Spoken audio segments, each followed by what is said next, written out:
But other leads kept coming in. Informants dropping by sometimes late at night with new material to check out. Each claim needed special evaluation and sometimes led to new forks in the road. A WTN team visited the battle-racked city of Fallujah to check out a sighting of red mercury, a toxic substance useful in nuclear research and banned in Iraq under the UN disarmament program. 2 special metal containers were produced, each with a smaller one inside.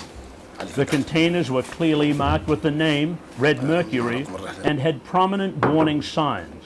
When opened, there was a sluggish liquid visible inside. Where had they come from?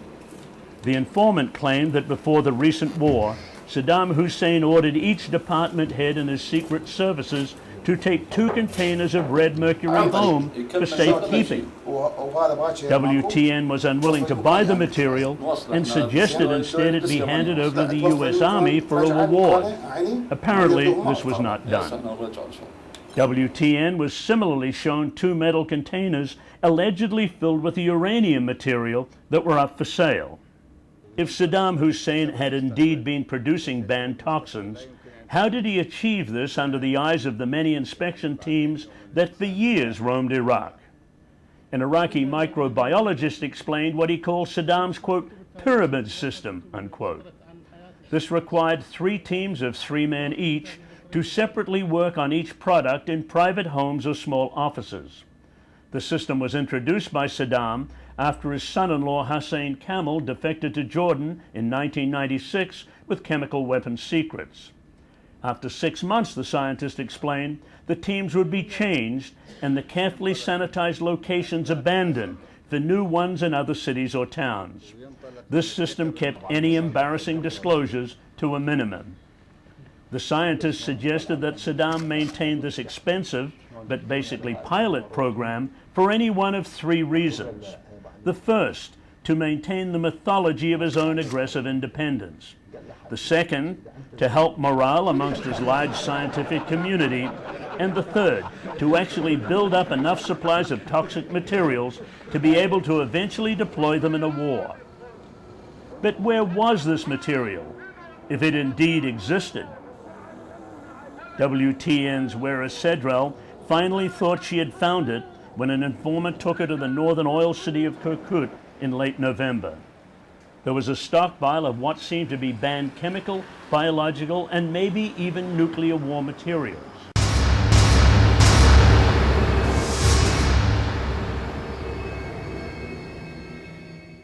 Don't let the military take control of the material. Don't let Rumsfeld take credit for announcing this at the Pentagon briefing tomorrow, and don't let them talk you into not using it, okay? We allow them, but they have to give credit to us. We was working bloody 7 months on this one, so nobody will take credit from us. Well, you know, you should let the story go out. Yeah, that's it. That's our job. That's what we was working on. The story should go out. Okay. You're not working for the U.S. government yet. No, not from CIA, not from CNN, not from BBC, I'm working for WTN. Okay, good to hear that. There we go. Bye. By now, the United States was facing an uphill political battle as critics challenged administration claims that Saddam Hussein was continuing to produce weapons of mass destruction. WTN Sedrel challenged Pentagon Chief Donald Rumsfeld. Wera Sedrel, WTN. Mr. Secretary, I'm not happy with your answer regarding weapon of mass destruction. Can you please give us brief, at least in one field, what is the result up to today? I'm inclined not to. I tell you what the situation is. The situation is that it's an important question. We have a very large team of people from a number of countries working on the problem. They are meeting with Iraqi people continuously, people that are detained and people that are not detained. They are visiting various sites periodically. And rather than dribbling out pieces of information in a way that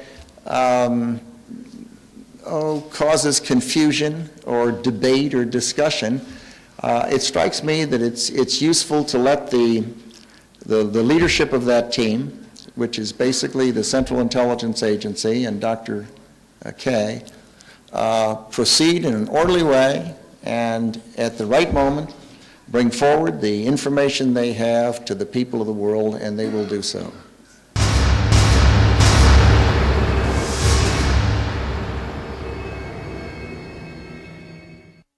The pills are a preventative, so in the event that you may have gotten a little bit, you won't get sick at all. But it's important that you take them twice a day and finish them out.